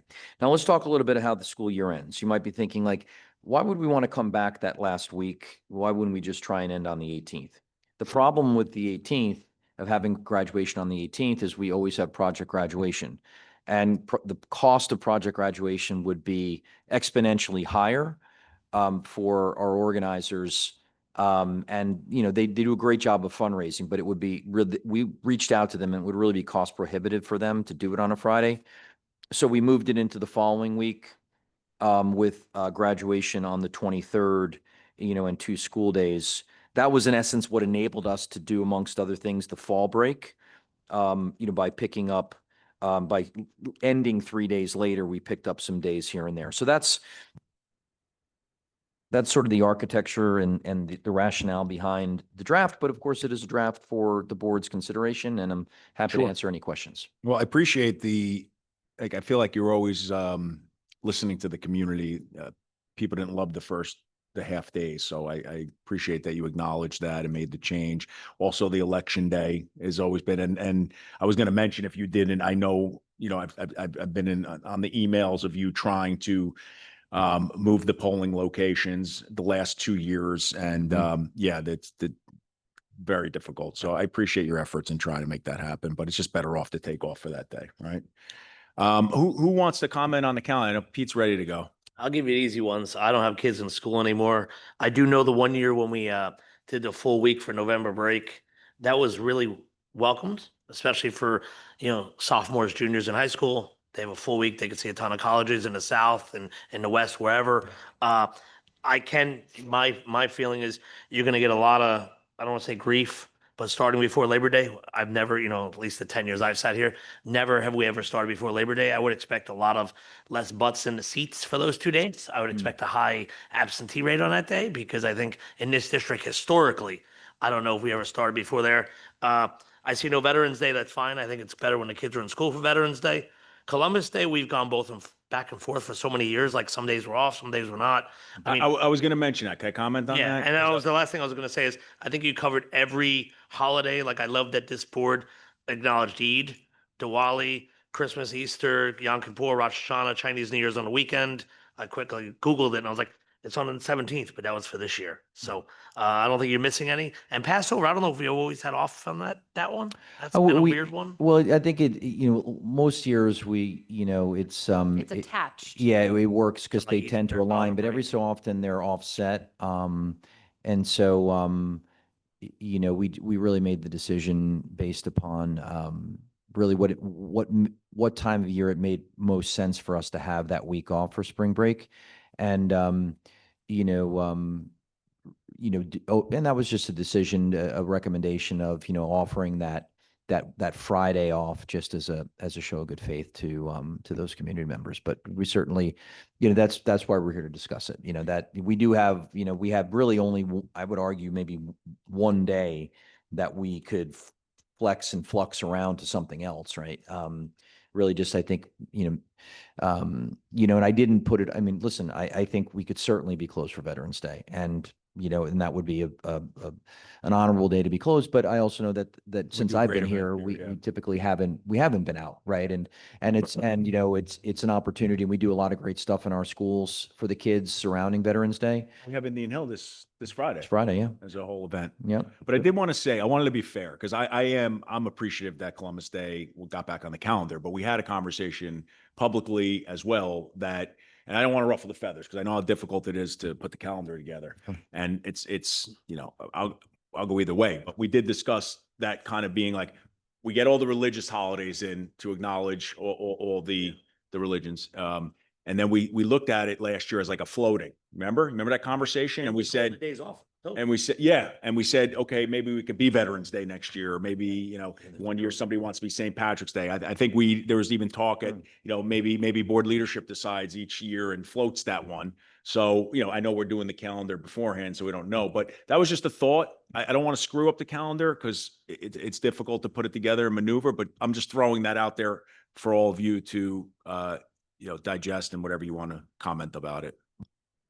You go first. I just want to say that, I mean, I like that.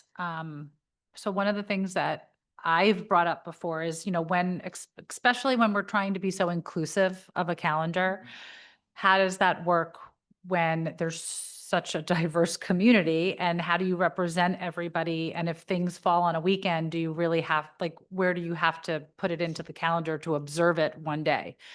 And You gonna go there again? On a weekend. The weekend? we were here. I know. We're here. This is it, right? But it's here because it's still like Lunar New Year is represented on the calendar, but yet it's not being observed with a day off. So is Diwali. It's recognized on the calendar this year, right? This current year that we're in, it was a day off because of where it landed. And so I think that that's like the flexibility that has to happen within the community that we have that is so diverse while trying to represent everybody, but it's still written here and recognized because when it lands not on a weekend, we are taking that time and putting it into the calendar. So Yes, I appreciate that too. I mean, Scott and I talked about Diwali being on a Sunday and we said we'll leave it. Also, luckily the week before is also closed. Yes, So it's nice. right. Like we have a week off for Diwali, Right, that's true. Yeah. And I definitely think, I had never, up until a couple years ago, my school district never went back before Labor Day either. But on these years that Labor Day is being pushed back further, I start September 1. I mean, and it's been that way now for, a few years, and it just is what it is. So I'm okay with that because honestly, you push it back, now we're going even later in June. And honestly, I don't think people want to go later in June. Or you we're take away taking- November break. Or, for yeah, you. or we take away holidays that were Yeah. off, So no, I mean, Mm. so I'm good Yeah. with the Okay. calendar. I like that we have these longer continuous blocks, and I wanted to ask, and I should know this, and I apologize. Do our seniors or juniors in Italian, French, do they get to go to Paris or Italy? Could we book trips for them to do these things, because it's a longer period? So Yeah. they go away for spring break. Mhm. And then this year, Okay. because it's weird, they actually got like special dispensation or something, right? They Yeah, go the somewhere. teachers are, those absences are being considered as professional days, and Okay. for the students, they're excused. But these longer breaks allow that we don't have to. Exactly. Yeah, do those Yeah. things. Okay. Yeah, we will never, at least while I'm here, we will never have a spring break that ends in the middle of the week again. Where can the public view the calendar? Is it going to be? I'll put it in my newsletter. Okay, I'll, so the as a kind of as a latest buzz, here's a draft calendar. It'll be a We- buzz. We're open to Calendar's the feedback biggest and, buzz. What's the expected date of approval? at the December regular meeting. All right, so December regular meeting is our last meeting of the year, December 17th? Yeah. Okay, so are we good with the comments?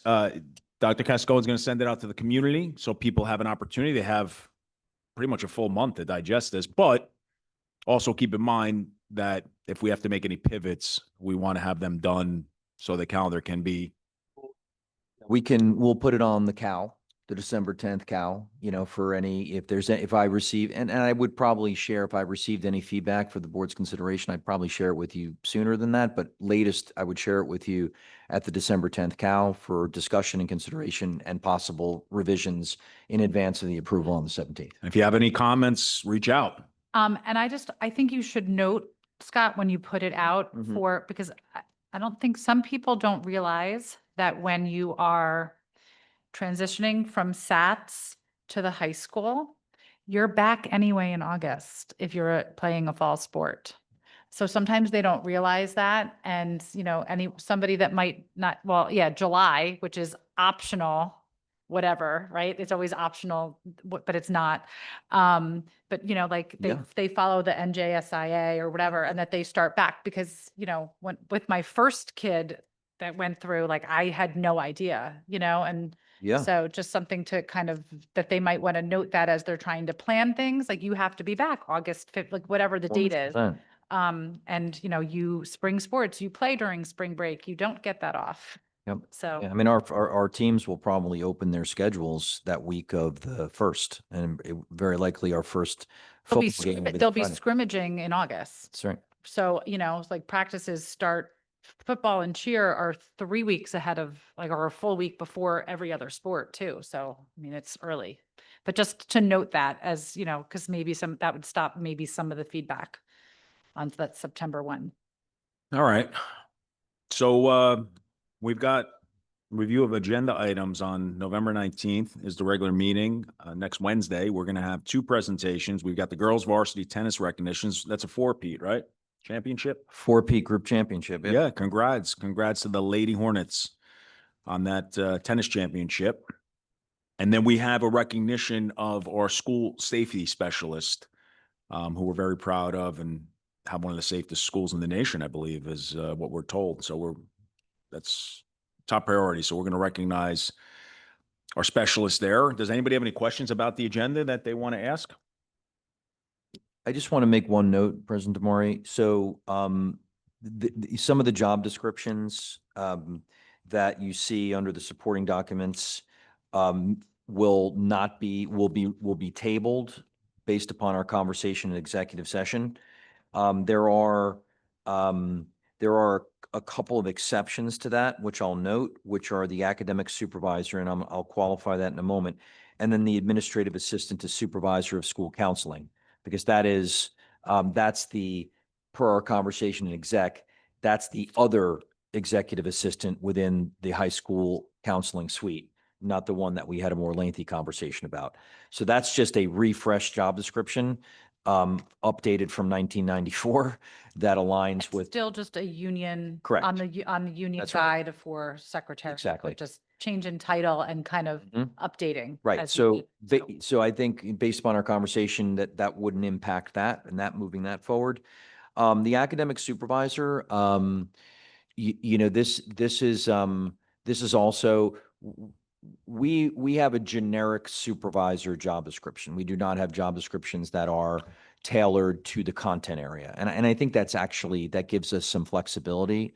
But we want, and I want to thank Art and Elena for refreshing this. So this is just an updated academic supervisor job description. And because we have a recent posting for a supervisor position, we wanted to make sure that the job description associated with that was updated. So those two can move forward, but I wanted to note that some of them will be tabled based upon our conversation in closed. Thanks, Scott. Anything else? Any questions about the agenda? All right. Central Office Department updates, C&I to start. So we're still in the preparation stages for HUSAC. I'll just read it. The district continues to make progress towards HUSAC compliance through documentation review, curriculum alignment, and preparation for submission. We're doing a DPR evidence review. It's pretty much underway. Actually, I have a meeting with the supervisors tomorrow. So we're auditing all of the curriculum to make sure that it reflects the mandated areas like Holocaust, Amistad, financial literacy standards. And we're going to have all that kind of done by, we're looking at the 15th of December to have that done. We're trying to get all that stuff into Atlas also. I don't know if it'll be in Atlas by the 15th, but we'll have pretty much all the legwork of that stuff done. For English, ESL, / math and business, the departments continue to work on their curricular refinements in alignment to current standards. Science teachers are revising units to align with NGSS expectations, while ELA has integrated new foundations, decodable readers in grades K through 2. Mathematics department is finalizing updated pacing guides, and social studies is enhancing civics and Amistad content to meet state requirements. Science, technology, engineering. On the 31st, the high school Eco Club, led by Ms. Blumstein, partnered with dedicated Holmdel students, Holmdel resident Dr. Robert Wilson and Dr. Betsy Wilson to launch an anti-idling initiative. Students and adult volunteers strategically position themselves near the school's busy bus and car lines, holding informational signs and distributing flyers to drivers during student dismissal. The campaign aimed to educate the community on the harmful environmental effects of vehicle idling and highlight the benefit of shutting off engines while waiting. I wish my wife would have been here at this. She's an idling queen. Participants were encouraged to sign an anti-idling pledge, signaling their commitment to reducing local emissions. It was amazing work, and we're so proud of everyone involved in making it a successful event. And the excitement continued on November 1st as a Holmdel High School Robotics Club under the guidance of advisor Mr. Pacino and with support from Mr. Pitacola and Mr. O'Keefe successfully hosted a statewide robotics competition. 20 schools from across New Jersey converged on Holmdel to participate in the dynamic tournament. Student designed robots competed fiercely, demonstrating impressive programming and engineering skills as they navigated the competition field to pick up and shoot basketballs. Holmdel was proudly represented by 3 dedicated teams. The event was a testament to the students' exceptional sportsmanship, enthusiasm, and mechanical ingenuity. Congratulations to all involved. Thanks, Mr. Howard. Thank you. And yeah, congratulations to the robotics club because that program has grown significantly. Definitely proud of that. So appreciate the efforts for all involved there. And I did drive up and see the idling signs, and I just thought, like, we just got that email from the Wilsons to inform us of this initiative. I just think it's another example of you listening to the community and then, hearing them out and taking action. So I appreciate that. People should recognize that. I would be remiss to say no to a Nobel Prize winner in physics. Who would Yeah, I but you be to do, say? I've seen you listen to the community for 3 years, and I appreciate that. Thank you. Okay, student personnel services. Absolutely. So on October 30th, we had the opportunity to bring all our anti-bullying specialists together, and we led a training on the role of the investigations, preliminary determinations, the HIB law, new cases, and it was a really great day to be able to collaborate together. We already spoke about CPAC and an update on yesterday's meeting. The next meeting is going to be in January, and it'll be focused on mental health supports for our families. And then I'd be remiss if I didn't mention this, and this kind of crossover into counseling in our guidance department. We had the privilege of having Rob Holla here with us on October 28th. He's a dynamic speaker. He comes from the Tigger Stravola Foundation, which, by the way, is completely free. Completely free. He is energetic, he's exciting, he's engaging, relatable. Yeah, they sponsored it completely. And honestly, he just connected with our students so well. We discussed vaping, bullying, making good choices, and what that really means for their future. But he was fantastic. So we're really appreciative of Cheryl Stravola and everything she does for us. Wonderful organization. Absolutely. It just got me thinking, talking about the mental health. How are we doing so far with the Stop It program? Is that like increasing the amount of outreach that we're receiving, or is it kind of like? We consistently continue to get we get our tips, we get our anonymous reporting, and we Yeah. are able to address that immediately. So, And they're pretty, and the people reaching out, it's pretty valid stuff. yeah, Okay. nothing's No, been, no no, business, no. none falling at out, all. like the kids are being, no, I think we've is only it had mostly one- students reaching out, or? Yeah, we've only had one this year that was just like a little questionable, Okay. but other than that, they're really detailed, they're descriptive. They really go into like just giving us as much information, and the fact that Always anonymous? well, not always. Determined. Sometimes they share a little bit more than they give you a probably little hint. intended to. However, just the fact that we partner with this organization and they also communicate with the person doing the reporting is fantastic. So by 7 a.m., it comes to us and we're able to take over, but anything that might come in at like 11 p.m. at night, they're responding to. And Yeah. if there's an emergency, we're notified immediately. I think that's fantastic because those normally you wouldn't get that information, Yeah. or those students wouldn't feel comfortable speaking to anybody. And Stop It's over at Bell Works. I've seen them grow over the years, and I was excited when we gave them a shot. So Yeah. thank you for the update. Of course. Moving into our counseling department, we've completed our first round of classroom lessons at both Indian Hill and Village. In addition to that, lunch bunches have begun in both schools. During the month of December, Indian Hill will be visiting social studies classrooms to incorporate SEL activities related to monthly trait, which is empathy this month. Our high school counselors have been busy wrapping up their senior meetings where they discuss post-secondary planning and supporting them through their college applications. On October 28th, that Tuesday, the high school counselors hosted our freshman foundations navigating high school together, which focused on supporting parents and guardians through their child's transition through high school.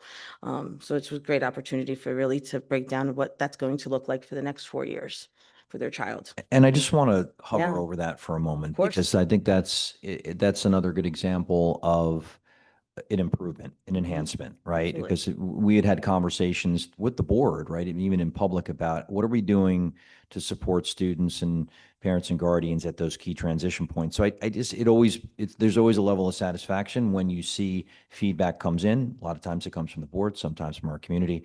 And then we put in place a program that addresses that need and that want. So And we're really starting to have those conversations about college readiness at that point, which has been great. And our counseling department has done a dynamic job of just reaching out to as many students as possible over the course of the beginning of the school year. So, and then of course, beginning next week, the high school counselors will be visiting classrooms and then scheduling individual meetings to help ninth graders. So they too will be getting their individual meetings starting soon.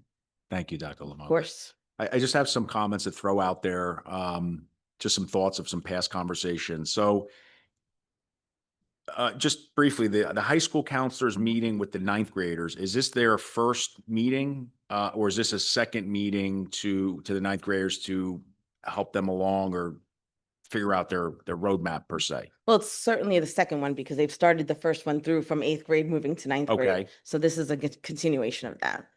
And the roadmap is more focused on getting ready for their thoughts on college or just overall with? Well, just even overall planning for the next 4 Okay. years, right? Because essentially, the decisions they make as to which electives they're choosing and what courses they're going to be taking are pivotal, right? So whether you're going for that AP class or you're trying to achieve that, dual enrollment, those decisions really start in freshman year. And then my thought was, we talked about this in the past about SATs. So Yeah.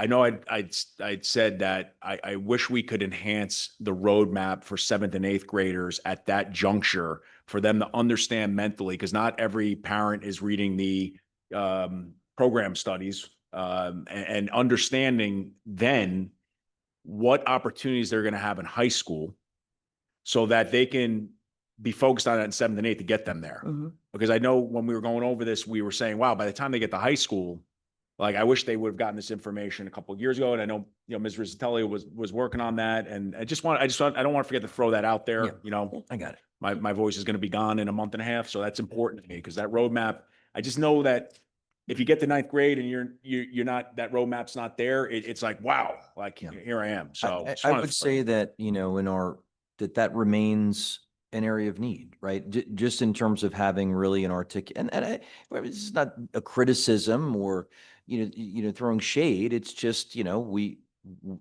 set goals and we're working towards continuous improvement. And this is an area where I think we can still grow, which is what is our really an articulated, I don't necessarily say K-12, but let's say 5 through 12, a kind of college and career awareness sequence look like? And I think we could still, I think we have room for improvement in that, right? Even as early as Indian Hill. And it's not about like, do you want to go to college? But we had a program in Old Bridge, which was really unique, and it was called Kids at College. And we actually we went on field trips with elementary students to colleges. So that's just an example of really starting earlier in their schooling experience. And I think we have room to grow there for sure. I think we've made some improvements on the upper end of it, but I think we could push some of that down. So, thanks for that. And yeah. it definitely wasn't for criticism. I think No, it's a challenge it's too, just- because you almost have to guide the parents because it's already overwhelming for 7th and 8th, but I know, like, from my experience, you want to get as much planning for high school to know what's going to be in high school. So maybe just even making sure that they're looking at the program of studies. There's so many opportunities It's as you hard. grow. It's So hard, right? Because it's I mean, it's an effort. It's a partnership between the parents and staff, basically. I think it's in the lower grades as much about providing experiences for kids to help them begin to understand who they are, right? Like as people, what they're good at, what they like. That's the foundation for then making informed decisions. And even that, I mean, they're kids, right? And I think it's, I see, my own daughters are all in college now. And I think our kids really wrestle with that when they're thinking, oh my gosh, like, what do I want to do with the rest of my life? And it's like, and I tell kids when I have conversations with them, I said, don't ask that question, ask questions like, who am I? What am I good at? What kind of people do I like to surround myself with? Like, what kind of workplace would I envision myself being happy? What are my key strengths and attributes? Like those, that's more of that at those lower levels. And then also, of course, giving kids exposures to careers, which of course we do.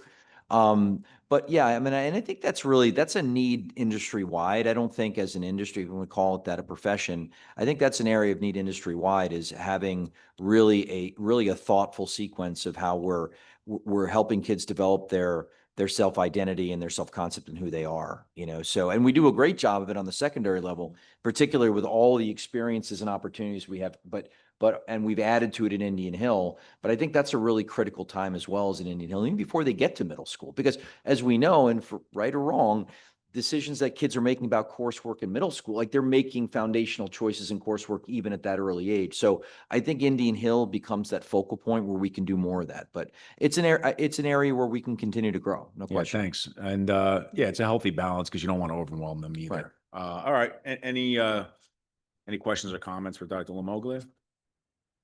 All right, we're moving on to, is that it? I think we're done. Just the budget calendar, that's here okay. for your preview. It's required by code that I present a budget calendar to the board. So no vote or anything, just that it's here for you to follow along. This will get updated as more information becomes available and we know dates as to when state aid would be available and when things will be approved and required. It's new governor, so typically that has delayed state aid in previous years and has pushed things back a few days. So we won't know that until probably sometime in February as to when state aid numbers will come out. So this will keep getting updated, but Thanks, Deb. Football games Friday. I was gonna hit that up. So we got so sports is just always got things going on for us. So we got I don't know where they're at with this. What is this, the third round of the playoffs for football? Fine. This is This is a sectional championship. I thought there was another game. Casal was saying Still is. there There would be still is. another one. There's still another. They one could if win this groups. They year. were like, If they round win. of champions. Yeah. They do They would that? they would go to group, but in the high school gym, there's an empty banner since 1972. There's no numbers on the football one. This would be the first one ever. Like division doesn't get put on there. This is like the brass ring for this district that's never, ever won.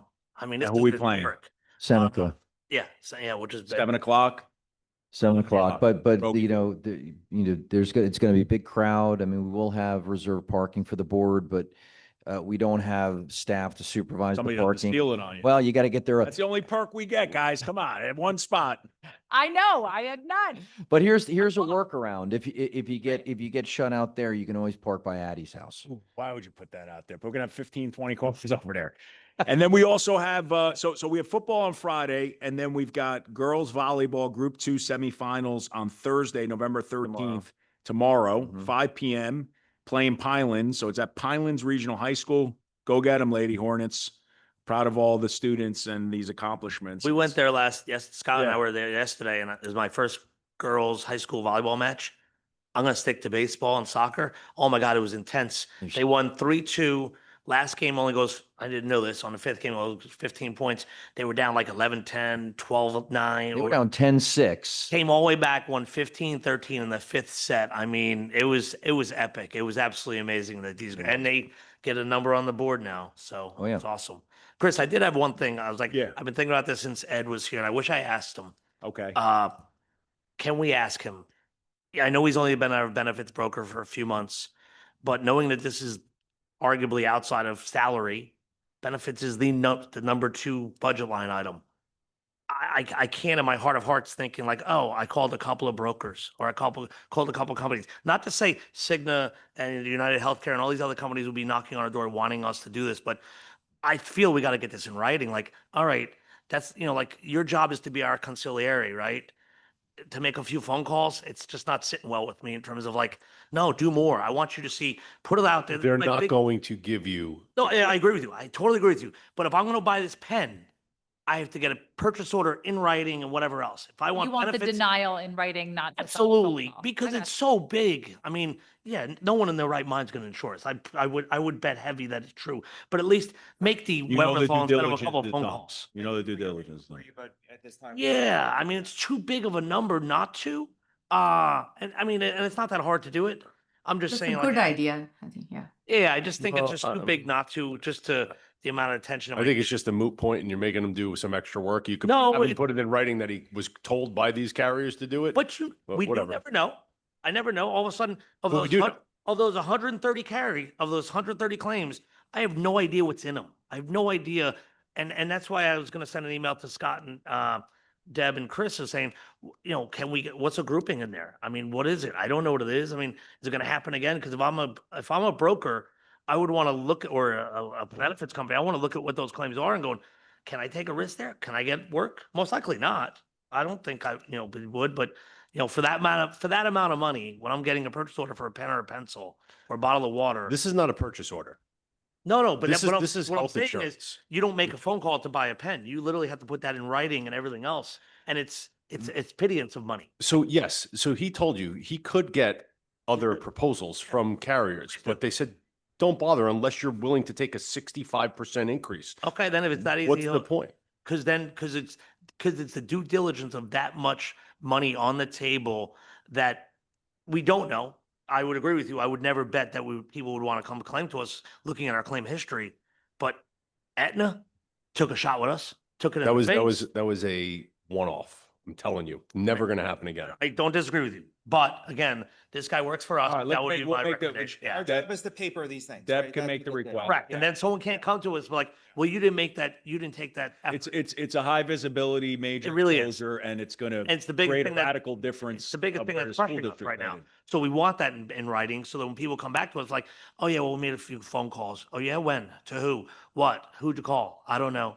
I don't have that in writing or whatever. It's sort of CYA for us in a way, right. because you're Deb. right. No one in the right mind is gonna. All right, Deb's on it. All right.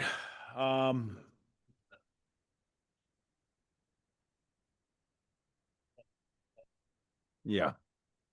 All right, questions or comments from the public? Wait, do you have old business? We did that already. Well, I have something new, but, well. Oh, I mean, you didn't say anything, but Wait, go well, ahead, go say, for it. oh, I just want to remind the public, this is the last few days for teacher and ESP of the year, because it closes Monday at 1:00.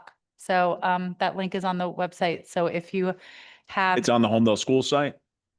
What? Was it is. emailed? And It ended on the 10th. the Google Doc is still open and it says Monday, November 17th. Okay, well, if Art, you have the yeah, link, it's discrepancy. live. I have the meeting is coming up, I don't know, next week, I think it is, that we're going to be, reviewing it.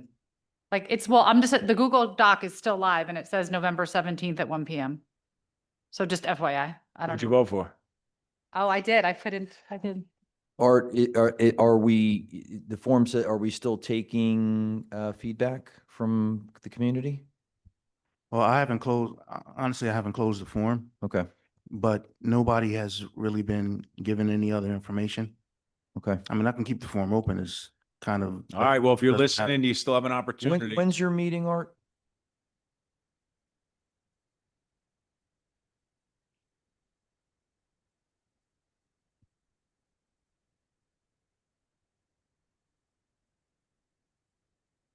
November 17th. So it's the Monday. Okay. I mean, what we could do, Art, if you want to touch base with the principals tomorrow, because they all send out their updates on Friday, to maybe put that in their Friday update and say, sort of closing on Monday, last chance for feedback kind of thing. Yeah, I can do that. Or I mean, Friday. I mean, that's, Friday. that way Yeah. on Mhm. Monday, they can print out anything new or whatever, and then it's done. I mean, I haven't even really, like, I have to go on there, download the spreadsheet and then, kind of compile all the names. It's not like it's brain surgery. Yeah. I can do that relatively quickly. And the form itself is not like difficult to fill out. Okay. Yeah. So so maybe have principals pop it out one more time on Friday and call attention to it in case it was an ICYMI kind of thing, All right, yeah, no problem. Roger that. Thank you. All right, no executive session required, so all in favor? Questions or comments from the public? None, okay. All say aye for adjournment? Move, second, aye. Go. Raise your hand. Aye. We're all Let's out. go. Did you get that, Deb? Good night.